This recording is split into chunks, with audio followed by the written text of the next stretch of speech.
Dragi prijatelji, večeras ćemo u čudnim pričama obraditi slučaj koji ste vi tražili i moram reći da se radi o slučaju koji je dosta uznemirio javnost ne samo u Srbiji, nego i u Crnoj Gori. Dosta se govorilo o ovom slučaju i malte ne svaka najava nekog dnevnika kada je počinjala hronika, pričalo se zapravo o ovom događaju. A šta se zapravo desilo i kako je sve počelo? 25.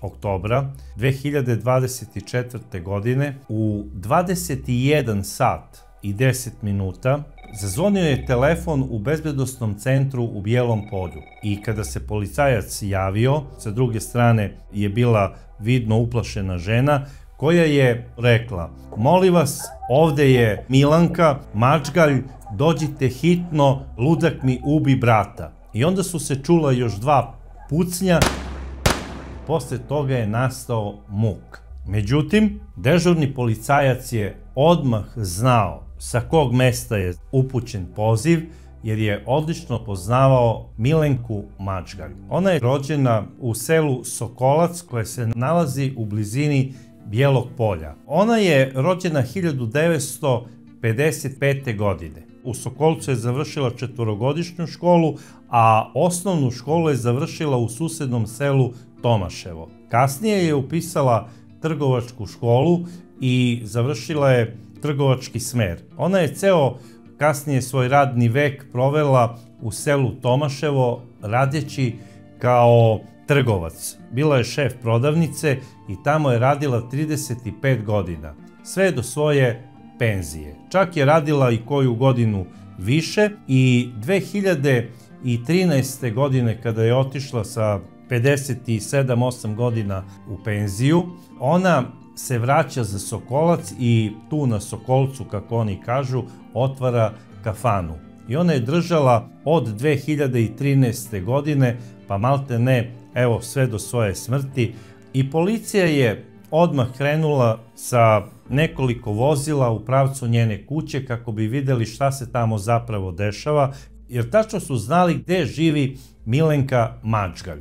I znali su da Milenka Mačgalj tamo živi u toj kući trenutno sa svojim rođenim bratom Jovanom. Inače, Milenka se nikada nije udavala i ona nije imala dece. Ona je decu svoje braće i sestara doživljavala kao svoju. Živela je sa svojim bratom, oni su tamo živeli sami i policija je odmah posle nekih pola sata bila na samo lice mesta. Ušli su u kuću Mačgalja i videli su odmah da se tu zapravo desilo nešto strašno. Na ulazu, odmah pored samih vrata, tu gde je počinjala faktički kuhinja, ležala je Milenka, bila je mrtva i bila je sva krvava. Jednim metkom je bila pogođena u ruku, u levi dlan, a drugi metak ju je pogodio u leđa. Pored nje se nalazio i telefon kojim je ona zapravo izvala policiju. Kada su oni čuli njen uplašeni glas i čuli su jasno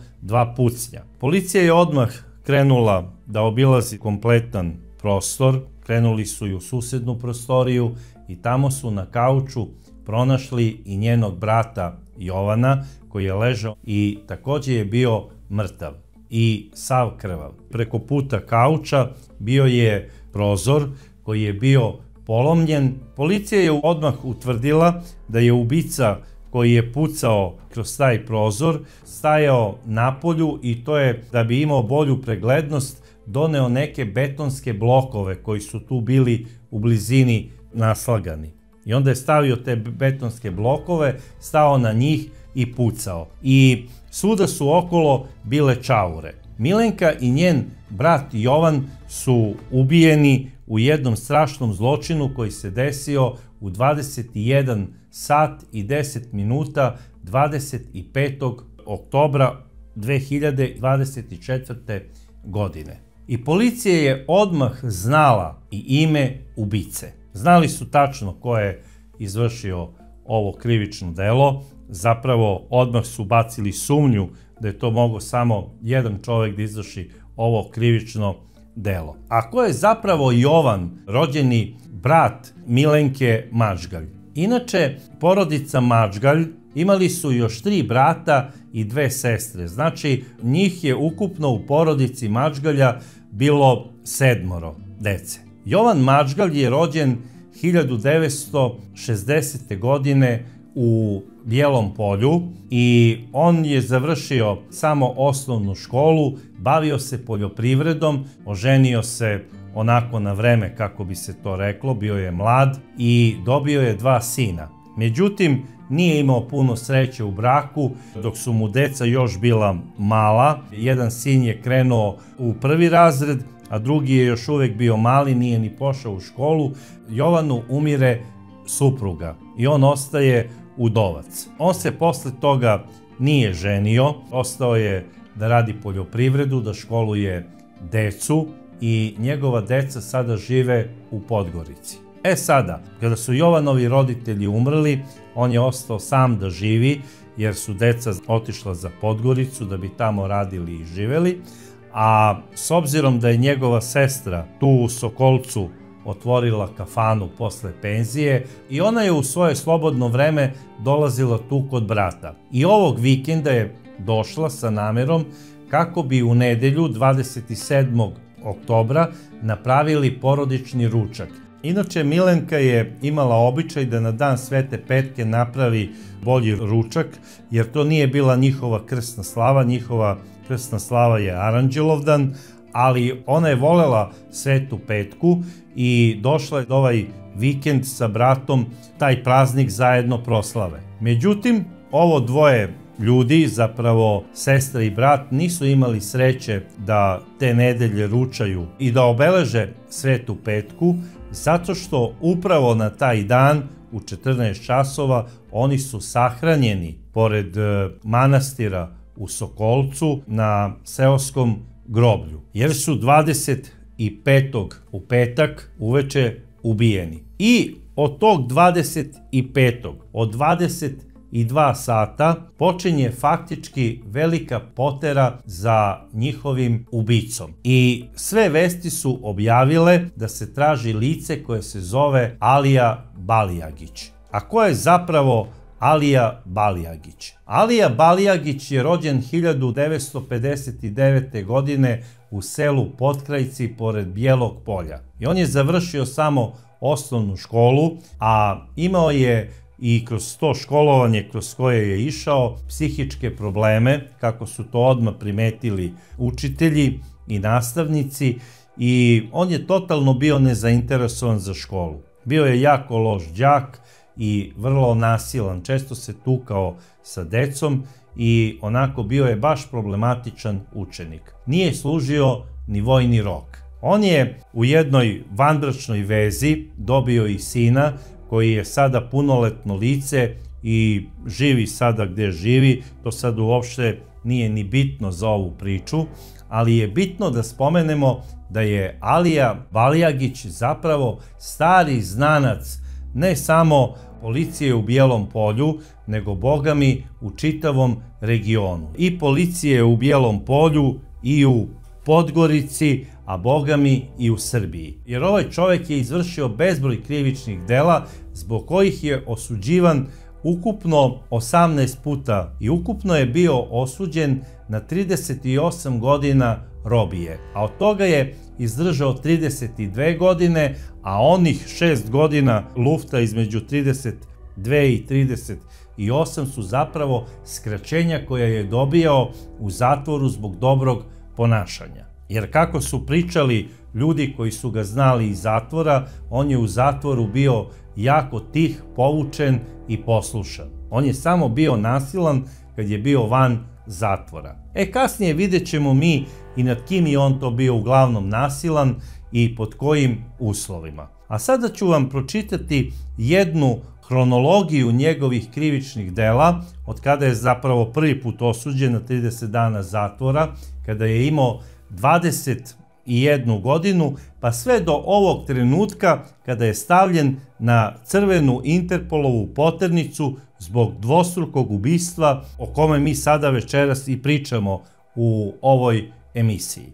Alija Balijagić u zatvor prvi put dospeva 1982. godine i tada je bio osuđen na 30 dana zatvora. Međutim, odmah ubrzo posle toga, 1983. godine, osuđuju ga na godinu dana zatvora zbog nasilničkog ponašanja i zbog krađe, da bi odmah po izlasku iz zatvora bio osuđen na još 6 meseci zatvora zbog nasilničkog ponašanja. Po izlasku te 1984. godine, Bjelopoljski sud izrekao mu je kaznu od 2 godine i 8 meseci zatvora zbog nanošenja teških telesnih povreda jednom čoveku u kafani. Zatim, posle izlaska iz zatvora, uslovno je osuđen 1986. godine i to na 3 meseca, a godinu dana uslova, zbog nanošenja isto teških telesnih povreda i to ni manje ni više nego kondukteru u autobusu. A 1988. godine izrečena mu je kazna od godinu dana i 6 meseci zatvora. 3 godine kasnije suđeno mu je na 2 suda. 8. avgusta 1991. godine izrečena mu je kazna od 2 godine i 3 meseca zatvora, a 7. novembra iste godine na još godinu dana zatvora isto zbog krađe i nasilničkog ponašanja. Godinu robije dobio je i za vreme izdržavanja te kazne, znači kao prikolicu, 1992. godine, dok je odmah po izlasku 1993. godine osuđen na 5 godina i 6 meseci zatvora. U Osnovnom sudu u Bijelom Polju na godinu zatvora osuđen je isto takođe 21. februara 2003. godine. A 1. jula iste godine Okružni sud u Užicu osudio ga je na 7 godina i 10 meseci zatvora. Ovu kaznu moram posebno da naglasim zato što je tada Alija Balijagić zapravo isto bio jedno od najtraženijih lica na ovim prostorima. Tražili su ga znači i helikopterima, tražila ga je i tadašnja vojska Jugoslavije, tražili su ga i pripadnici svih specijalnih jedinica, i pripadnici SAJ-a i žandarmerije. I na kraju pripadnici SAJ-a su ga i uhapsili u okolini Priboja u jednoj napuštenoj kući i on je zbog 20-ak razbojništva koje je uradio na teritoriji Srbije i Crne Gore osuđen na 7 godina i 10 meseci. Alija Balijagić je ovu kaznu izdržao i odmah posle izdržane kazne u Srbiji on se vraća za Crnu Goru. I odmah po dolasku u Crnu Goru pravi novo krivično delo. Vidjet ćemo sada i koje. U jesen 2015. godine Alija Balijagić izvršio je više provalnih krađa u bjelopoljskim selima, a potom upao u kuću starice u kojoj je boravila sama. Udario je lampom po glavi i silovao je 3 puta i pretio joj da će je zaklati nožem ako ga bude prijavila. Uhapšen je krajem novembra iste godine i to nakon što je pucao u pravcu policije koja ga je lišila slobode posle pregovaranja sa pregovaračkim timom. I kada se tada Alija Balijagić predao policiji, odnosno specijalnoj antiterorističkoj jedinici, on je posle toga na sudu izjavio da se više nikada živ neće predati policiji, pa makar ga i likvidirali. Jer kako je sam rekao, živ više ne ide u ruke policajcima. On je zbog ponašanja na sudu i zbog pucanja na policiju dobio 2 godine zatvora, a za krivično delo silovanja nad nemoćnom staricom dobio je 7 godina zatvora. Ovaj čovek je, kako je tada sudija izjavio u Bijelom Polju, jedan nepopravljivi kriminalac i lik. Znači on ima takvu izgrađenu profilnu strukturu svog mozga da on ne može da se resocijalizuje na izdržavanju kazne. I on nekada napravi neke nepredvidljive stvari kada se čovek najmanje nada. Jedna od takvih situacija je bila zapravo i 1997. godine, kada je Alija Balijagić izdržavao jednu od svojih kazni u kazneno-popravnom domu Spuž. I s obzirom da je ovom čoveku tada bilo ostalo još 8 meseci zatvora, posle recimo nekoliko godina koje je odležao, stavili su ga u otvoreni deo gde je radio u jednoj radionici. I on je po nagovoru nekih momaka iz Nikšića i jednog čoveka koga je znao iz viđenja, iz Bijelog Polja, prihvatio je njihov predlog da pobegnu iz zatvora. I to su i uradili. I ovu trojicu je policija posle toga ubrzo pokupila, ovu dvojicu tamo u nekoj kafani u Nikšiću, ovog u Bijelom Polju. A šta je Alija uradio? Čim se domogao slobode, on je obio jednu kuću, znači ukrao je čoveku karabin i pronašao mu je pištolj. Tamo je pokupio i njegovu garderobu, našao je i nešto para i nešto hrane i te 1997. godine on se odmetnuo u jednu planinu koja se zove Bjelasica i tamo su ga mesecima tražili pripadnici crnogorske policije, a i dobrovoljci iz kazneno-popravnog zavoda Spuž, zapravo čuvari koji su se dobrovoljno prijavili da ga traže. I jedan od tih čuvara opisao je 2 nedelje provedene na Bjelasici dok je tražio Aliju Balijagića.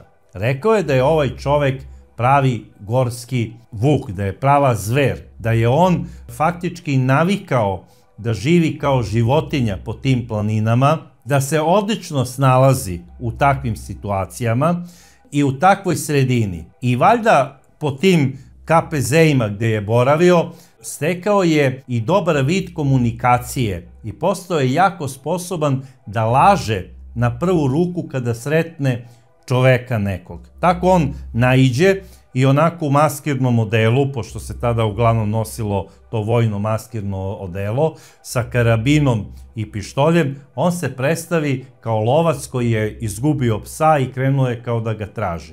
I kada je naišao jedan čovek iz okoline Plava na konju koji je krenuo u grad da bi nešto kupio, kada je video pripadnike policije i čuvare iz zatvora, kada su ga pitali da li je slučajno sreo čoveka koji tako i tako izgleda, on je rekao: momci, sreo sam takvog čoveka, ali budite veoma oprezni jer je naoružan i sigurno bi pucao u vas. I rekao je čak i u koju je kuću otišao, navodno da bi tražio psa. I ovi su opkolili tu kuću i kad su upali unutra, oni su videli da je tu zapravo neko boravio, ali Alija je otišao, pobegao je odatle. I kasnije Alija Balijagić pešice odlazi ni manje ni više nego za Foču. I tamo je u Foči proveo skoro 2 godine. Tamo je pronašao i neku svoju emotivnu partnerku i onda se onako odjednom pojavio u okolini Bijelog Polja. Policija ga je odmah uhapsila i on je u Bijelom Polju izdržao i tih 8 meseci koje je trebao da odleži u KPZ-u, jer kad pobegnete iz zatvora, ko leži u zatvoru, onog trenutka kada pobegne, njemu ostaje ta kazna, pa makar i posle 50 godina, ona ne zastareva. I u međuvremenu dok je on ležao u tom zatvoru, njegova prijateljica iz Foče je uredno dolazila, obilazila ga je i po izdržanoj kazni on je izašao, to je bio, ja mislim, avgust 2002. godine. I on je odmah u okolini Bijelog Polja i u okolini Priboja počeo ponovo da se bavi krađama i razbojništvima. Ljudi koji su radili na terenu tada u tom periodu, kako odmah nisu došli na ideju da te krađe zapravo ponovo radi Alija Balijagić. Jer isti je princip rada, znači on je obio te usamljene vikendice ili napuštene kuće, odnosno ne napuštene kuće, nego kuće u kojima trenutno niko ne živi, ali je znao da tamo ima nešto što je njemu potrebno, da li od alata, da li od oružja. I opet se sada vraćamo na onu temu zašto ljudi u kućama u kojima ne žive drže oružje. Ja znam da su to planinski krajevi, da faktički svaka kuća ima više komada oružja, ali dokaz je ovaj primer da to može biti jako, jako opasno ako vašu kuću obije neko ko zna da vi niste u njoj recimo nedelju dana i to oružje postaje zapravo vrlo smrtonosno u rukama ludaka. Jer ovaj čovek nije uzimao i krao to oružje kako bi se branio od divljih zveri ili kako bi čuvao stada ovaca od vukova, on je uzimao to oružje, zapravo krao ga je kako bi izvršio novo krivično delo. I to je i uradio. Ubrzo sa svojom prijateljicom, on je u jednoj kući isto tako ukrao i pištolj i kako ona sama posle opisuje, kako je i Alija priznao neka zlodela koje je uradio, opljačkao je nekoliko ljudi koji su bili stari i iznemogli. A znao je da oni primaju penzije, da deca ne žive tu u blizini kod njih, da dolaze možda jednom mesečno da ih obiđu i on je birao zapravo lake žrtve, gde mu ne preti nikakva opasnost od tih ljudi. Čak je opljačkao i kuću jednog čoveka, uzeo mu je sav novac i našao je nešto nakita koji je faktički bio u krevetu. Bio je iznemogao i znao je da on leži tu kući nemoćan, a da njegova supruga je otišla u grad kako bi radila. I on je ušao i opljačkao je i tog čoveka.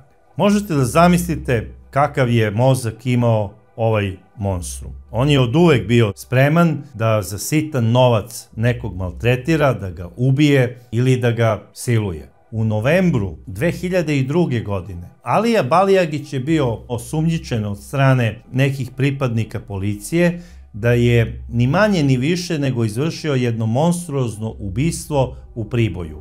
Ubistvo jedne devojčice. Ali o tome ćemo pričati kasnije. A sada se vraćamo u 2024. godinu kada Alija Balijagić izlazi iz zatvora u avgustu mesecu ove godine posle izdržane kazne zbog onog silovanja i zbog pucanja na pripadnike policije. I šta sada radi ovaj čovek? Pa radi ono što je oduvek i radio.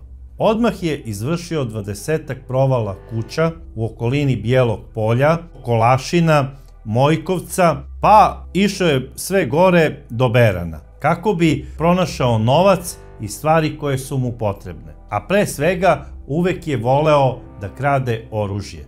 Krajem septembra 2024.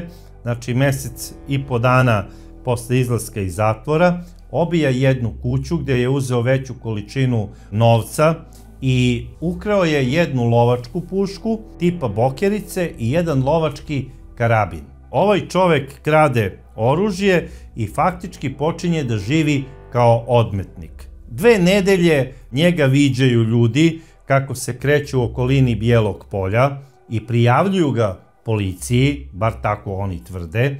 Znači sva mesta malte ne u toj Vraneškoj dolini prijavljuju da su videla nekog čoveka kako naoružan ide šumom, prosto bahato se kreće i navodno traži psa. I svi su znali da se radi o Aliji Balijagiću. I policija je odlično morala da zna da je ovaj čovek opasan, da je spreman da upotrebi oružje, da je njegov način krađe malte ne identičan od kada se i pojavio i odmetnuo u tom svetu kriminala i te njegove hajdučije. I morali su da preduzmu sve mere kako bi ovog čoveka neutralisali, odnosno da ga uhapse.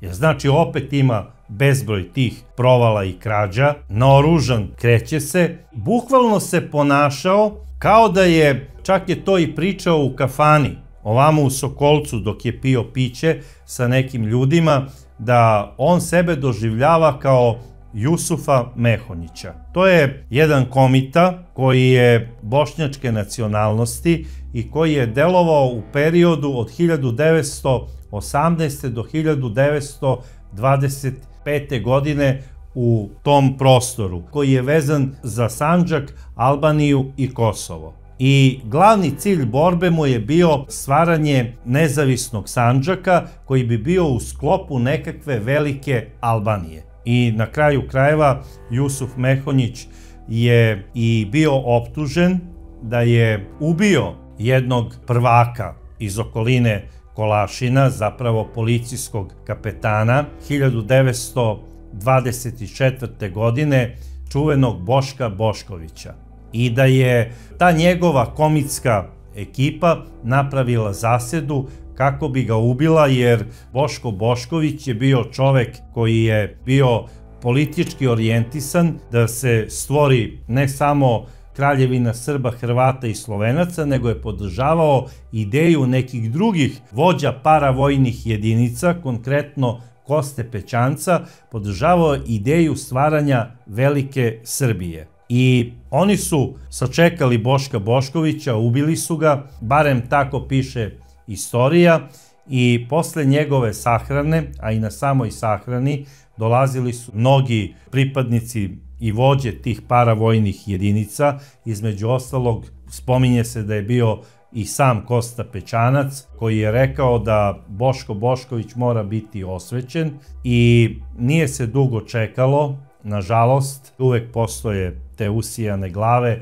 ko zna zapravo ko je ubio Boška Boškovića, jer po pisanju tadašnje policije ovde u Beogradu, Boška Boškovića su navodno ubile crnogorske komite zato što je podržavao ideju jedinstva sa Srbijom i Veliku Srbiju, a da su samo prebacili krivicu na Jusufa Mehonjića, koji je sa majčine strane bio poreklom iz sela Šehovići, koje je u tom trenutku bilo i centar te Vraneške doline, zapravo opštinsko mesto. I uglavnom su bili nastanjeni pripadnicima islamske veroispovesti, odnosno Bošnjacima.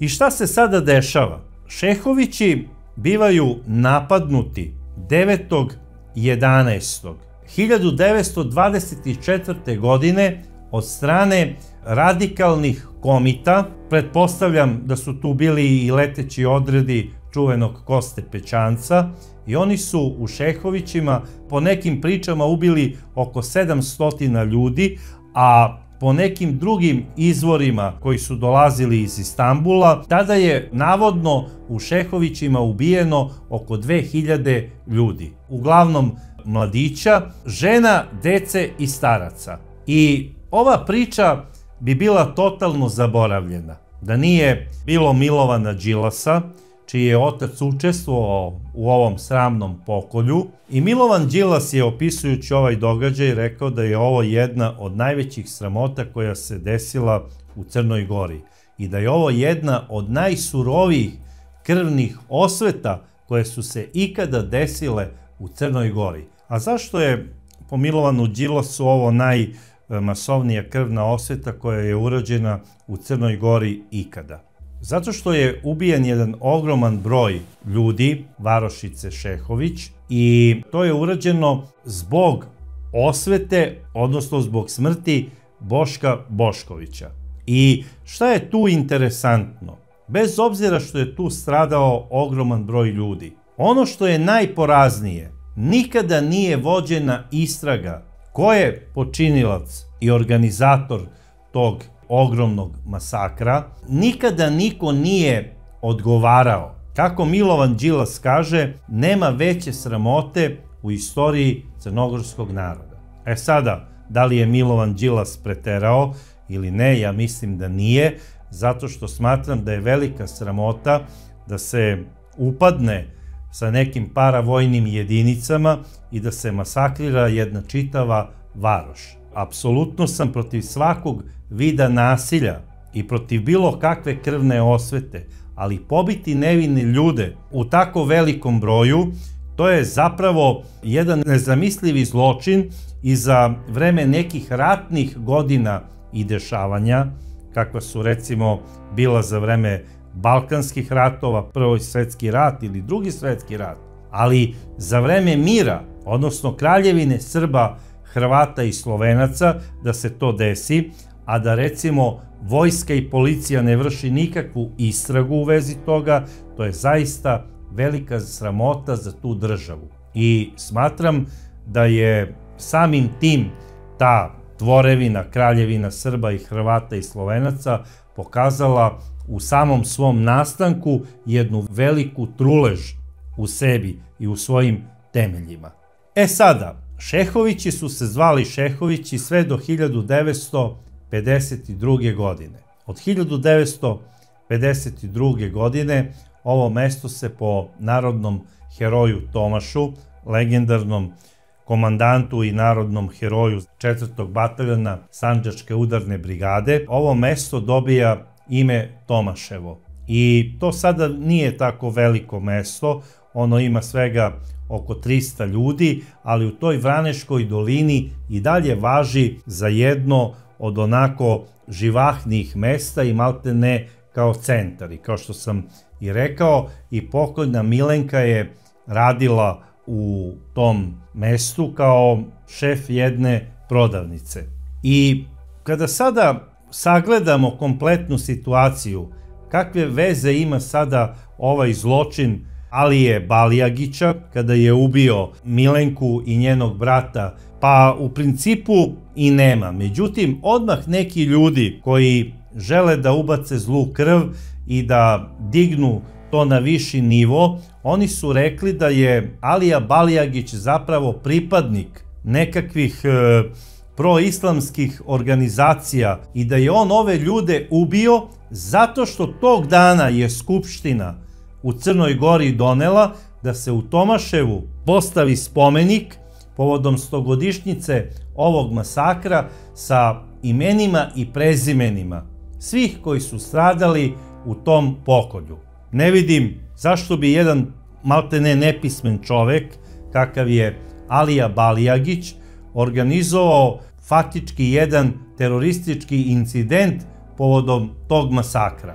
Osim ako mu stvarno nije bio idol Jusuf Mehonjić i da je hteo da ga imitira, pa na neki način i da ga sveti. Nećemo više o Jusufu, o njemu ću nekom drugom prilikom ako budem rešio da radim neki serijal o komitama između dva rata. A sada da se vratimo Aliji Balijagiću, da vidimo šta je s njim i gde se on zapravo kreće od 25. oktobra 2024. godine. Pa nadalje.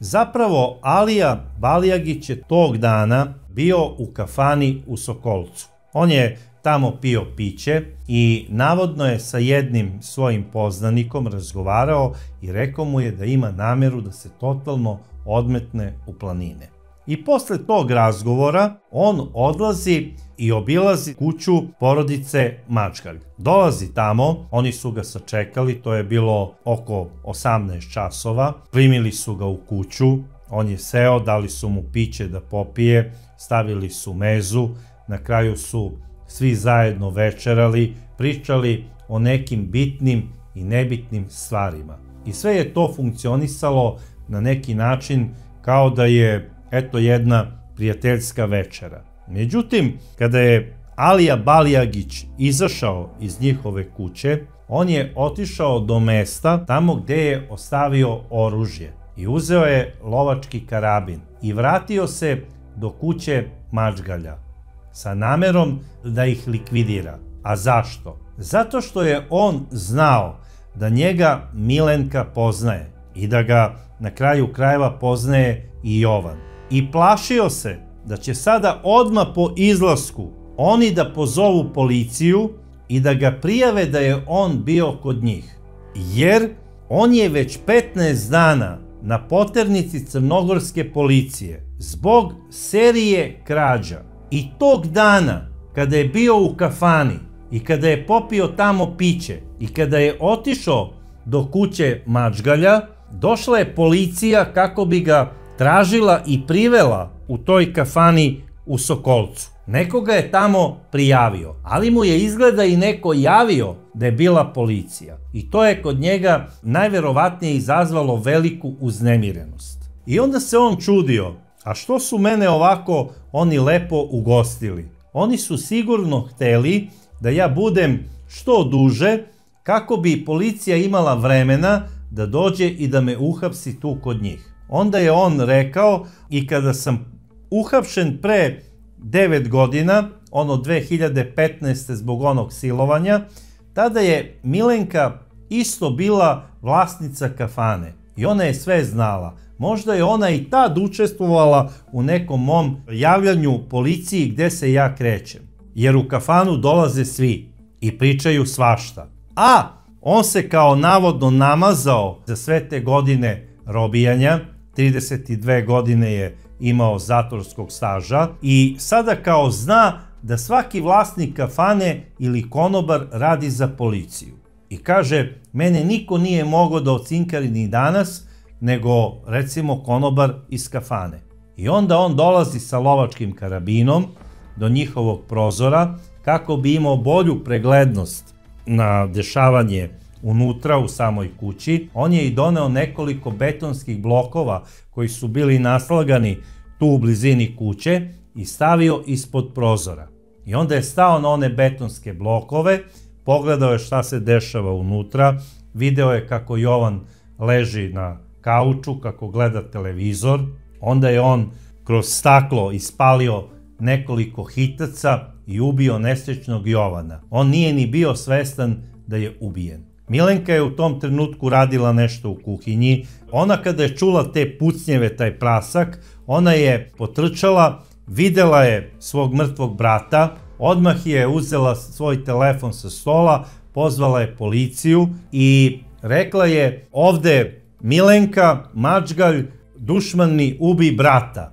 I odmah posle toga čula su se dva pucnja i muk. I sada policija je na samom licu mesta, odradila je uviđaj, nesrećni ljudi umesto da ručaju kako su planirali u nedelju, oni su te nedelje bili sahranjeni. I faktički cela država Crna Gora od tog trenutka traži Aliju Balijagića zbog dvostrukog ubistva. I iz dana u dan diže se fama oko ovog čoveka. Priča se zaista kao da je neki terorista, kao da je Bin Laden, koji šeta od mesta do mesta i koji maltretira i ubija ljude eto tako kad mu se ćefne. I nastala je, slobodno mogu reći, jedna velika panika. A ovaj čovek zaista, barem kako je njega opisao i onaj čuvar koji ga je tražio još 97. godine, on je rekao,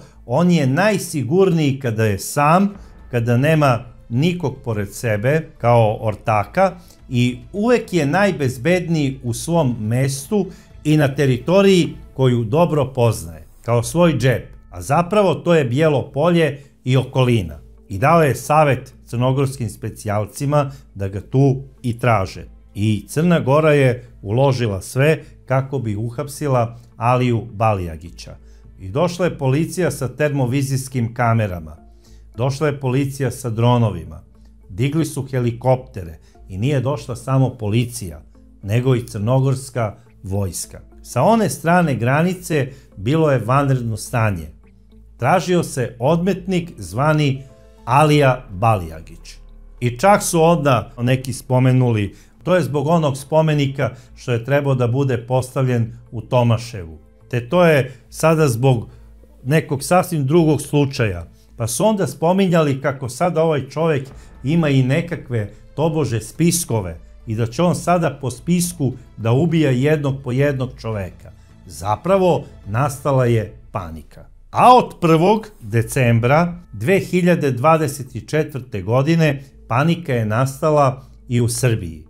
Zato što su neki ljudi javili da je primećen u nekim selima i mestima u okolini Priboja. Odmah 1.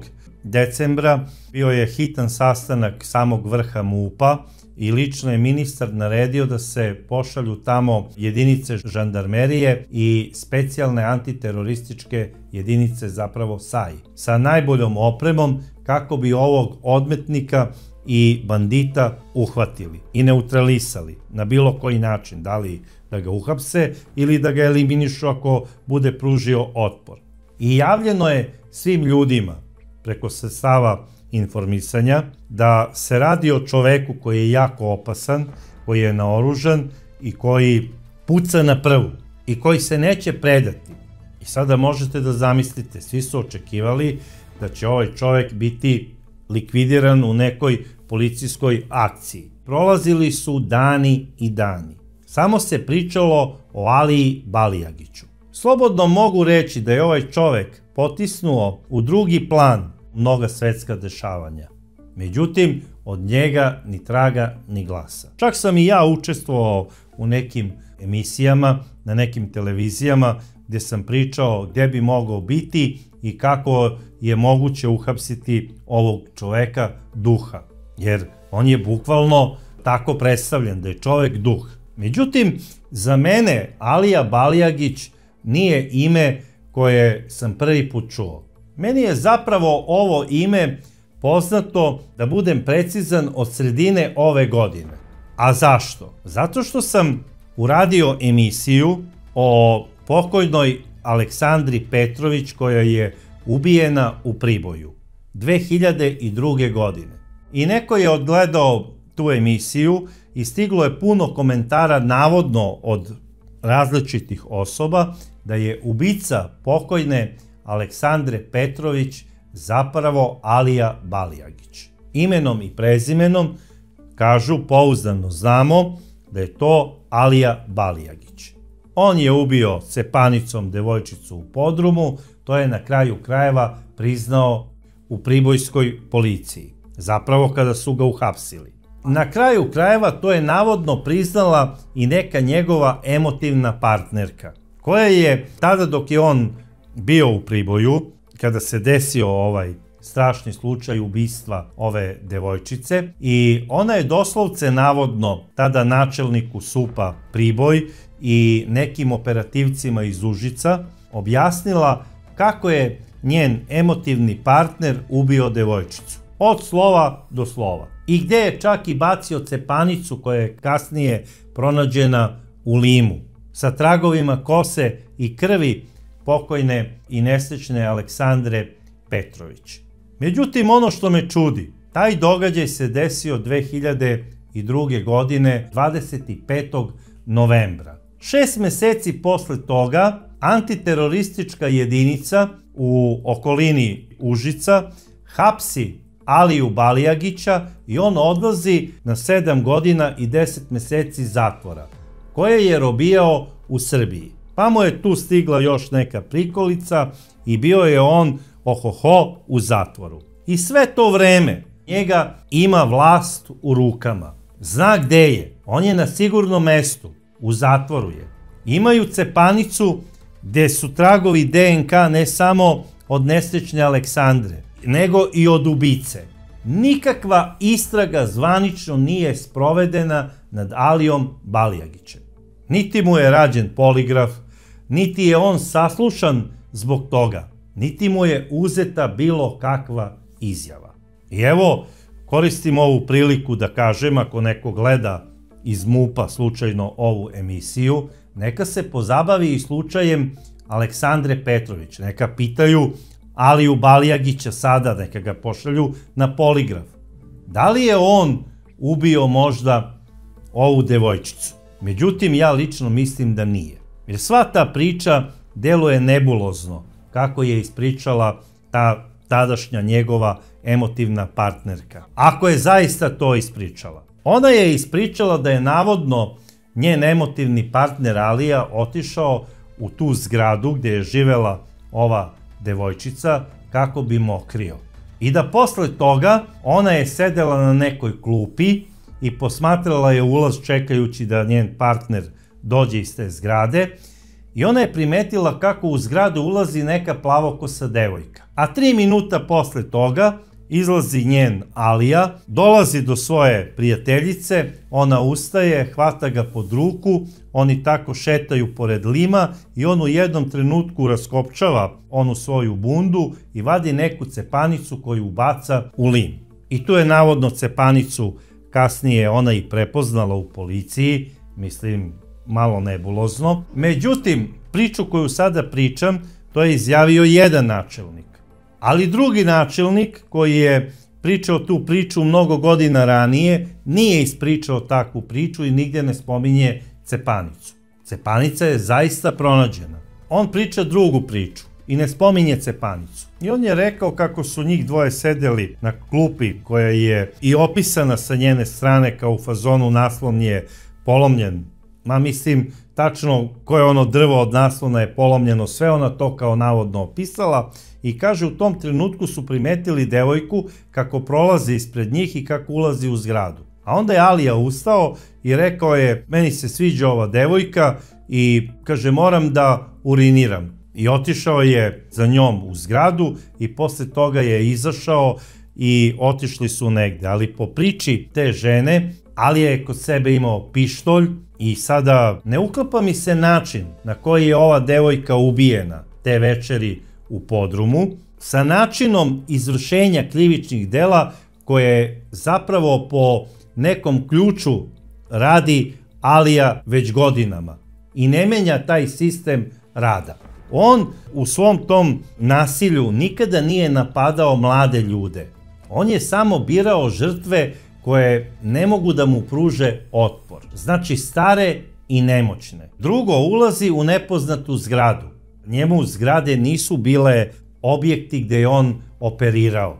To su napuštene kuće. On je znao da u toj zgradi ima ko zna koliko stanara. I ako napadne mladu devojku, da će ona početi da vrišti.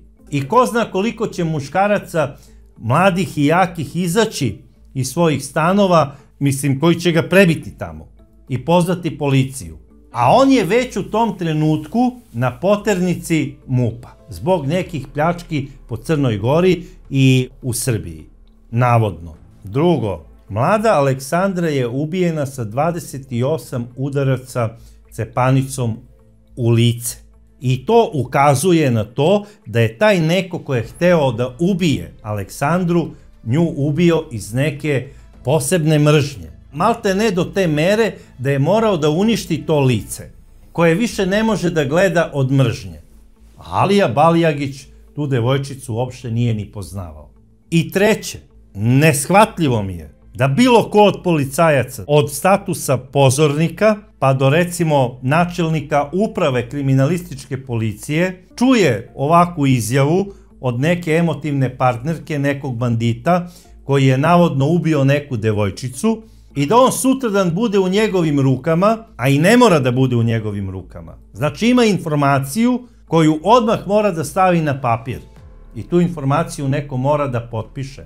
Ako je nepismen, uz prisustvo advokata mu se čita šta je napisano i on to overava svojim kažiprstom. Sada sledeće. Ta operativna informacija ide tužilaštvu. Kao hranitelj tužilaštva da on pokretne krivični postupak protiv Alije Balijagića. A u slučaju Aleksandre Petrović i pored priznanja emotivne partnerke Alije Balijagića podnosi se krivična prijava protiv NN lica. I do dana današnjeg ovaj slučaj se vodi kao krivično delo sa NN izvršiocem. Ja sam ubeđen da, čitajući te razne komentare, da je zapravo, bez obzira što mnogi kažu ubica je Alija Balijagić, ima neki komentari koji kažu ubica je neko ko je dobro poznavao Aleksandru, koji je možda bio i zaljubljen u nju, ali je možda dete nekih nedodirljivih ljudi.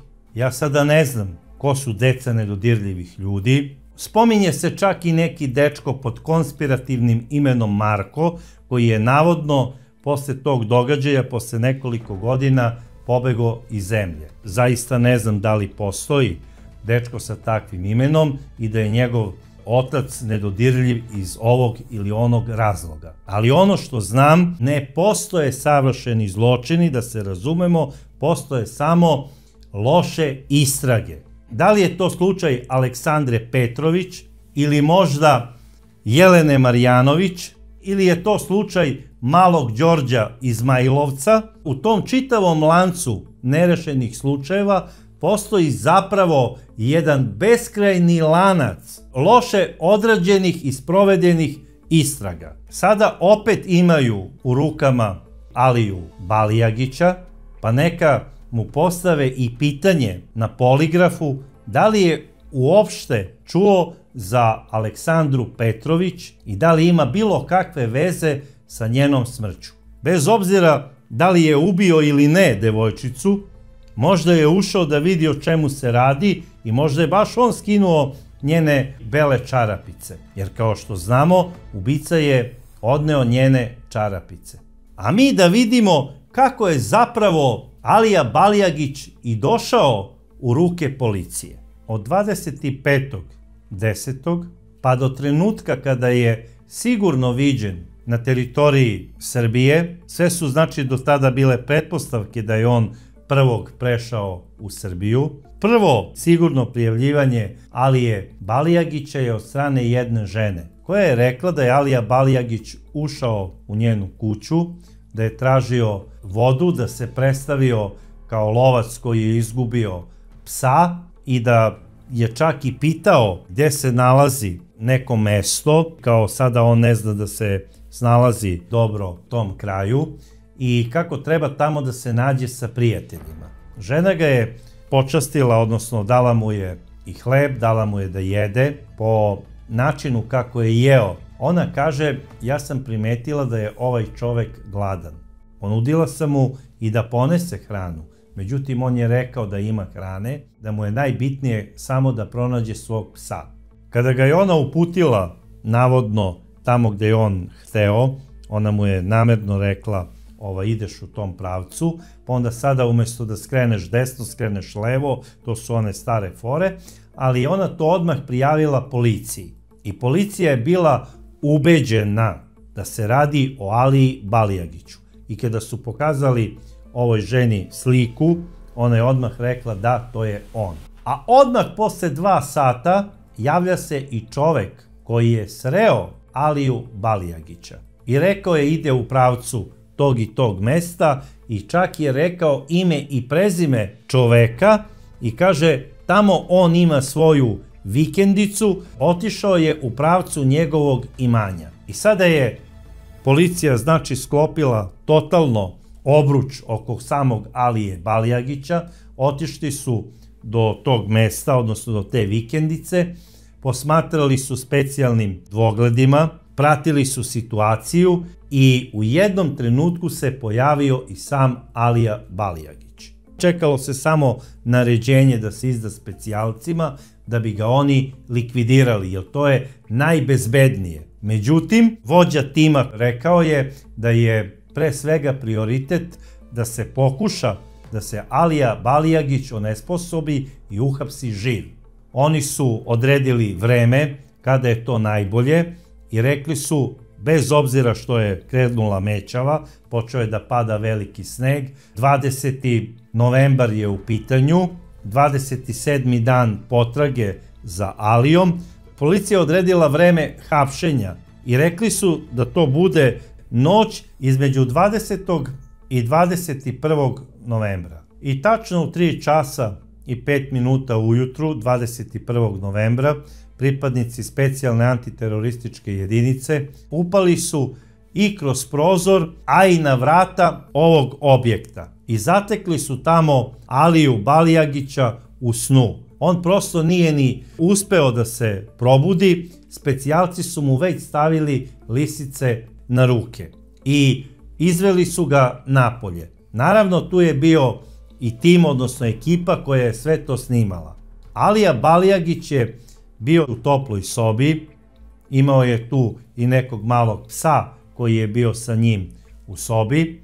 Takođe je imao ranac u kome je policija pronašla 4 kg slanine, puno suvog voća, bilo je tu i hleba i svašta nešto. Takođe je bila i flaša sa litrom rakije. Alija Balijagić je bio faktički kao domaćin u svojoj kući. Međutim, ono što je najmanje očekivao, to je da će biti otkriven i da će biti uhapšen. Uz dobru saradnju lokalnog stanovništva i policije, ovaj gorski vuk se ipak našao u kavezu. Naravno, ovde u zemlji Srbiji, po našem zakonu, ovog čoveka mogu teretiti za ilegalni prelazak granice i za ilegalno nošenje oružja, kao i za nekoliko teških krađa koje je izvršio. Međutim, za krivično delo ubistva, dvostrukog ubistva, koje je počinio 25.10. čeka se kompletno da se uradi cela ta dokumentacija, odnosno zahtev iz Crne Gore je stigao sa kompletnom dokumentacijom i traži se njegovo izručenje Republici Crnoj Gori. Tačno kada će biti datum tog izručenja, to će odlučiti pripadnici Ministarstva pravde Republike Srbije i Crne Gore.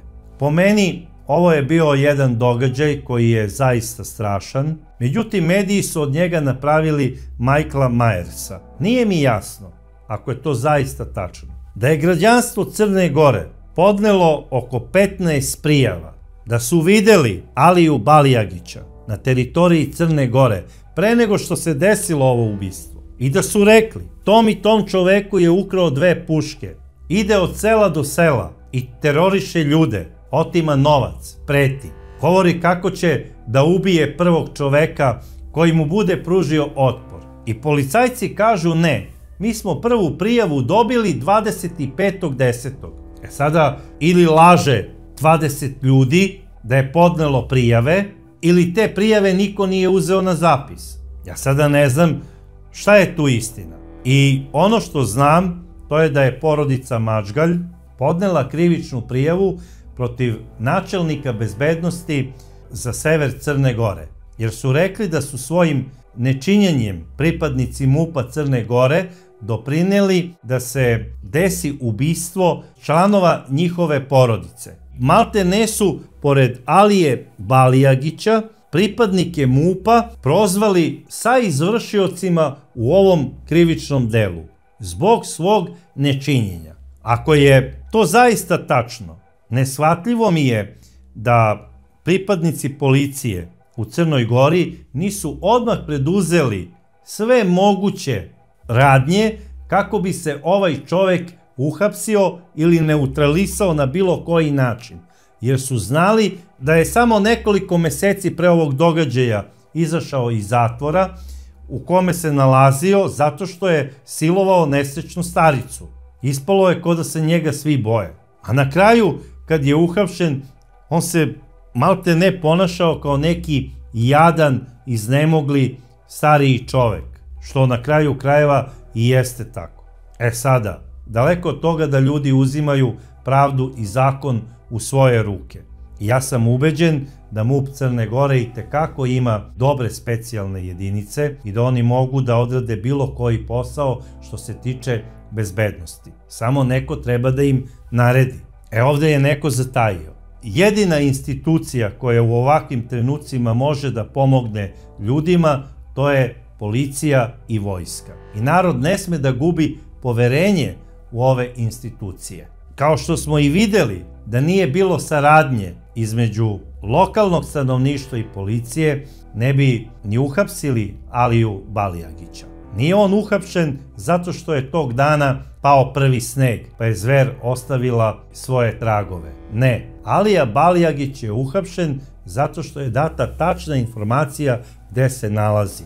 I svaka čast ljudima koji su sarađivali sa MUP-om Republike Srbije. Takođe bih poručio ljudima iz Crne Gore koji gledaju ovu moju emisiju da ne gube veru u svoju policiju, jer samo tako mogu da reše svoje probleme, bilo kakve probleme što se tiče bezbednosti. Sa nestrpljenjem ćemo očekivati tog suđenja protiv Alije Balijagića i vidjet ćemo na koliko će godina zatvora biti osuđen sada. S obzirom da u njegovom dosijeu stoji da je sklon bežanju iz zatvora i to treba da imaju nadležni u vidu, da nam se ne desi da posle izrečene kazne od ko zna koliko godina imamo slučaj ponovo Alije Balijagića koga ćemo juriti ko zna kakvom tehnikom po gudurama i planinama Balkana. Ja ne znam, dragi prijatelji, šta vi mislite o ovom slučaju, ali bih voleo da čujem. I voleo bih da mi kažete, vi koji ste pratili ovaj tok događaja, da li vas je sve ovo bilo uznemirilo u datom trenutku. A do sledeće čudne priče ja vas pozdravljam.